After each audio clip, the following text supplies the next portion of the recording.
மடியில் கன்றினை போல் மாய கண்ணன் தூங்குகின்றான் தாலேலோ.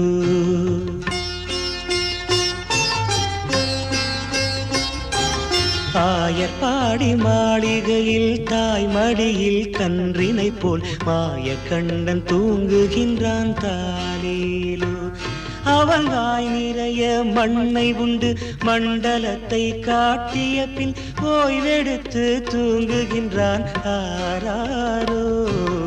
ஓய்வெடுத்து தூங்குகின்றான் ஆராரோ.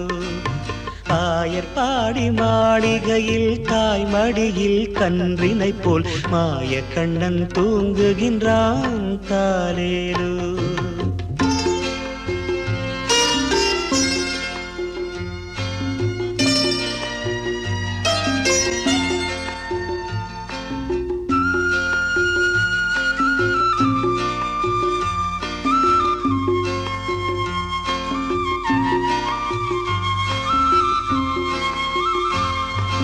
பின்னலிட்டு கோபியரின் கன்னத்திலே கன்னமிட்டு மன்னவன் போல் லீலை செய்தான் தாலேலோ.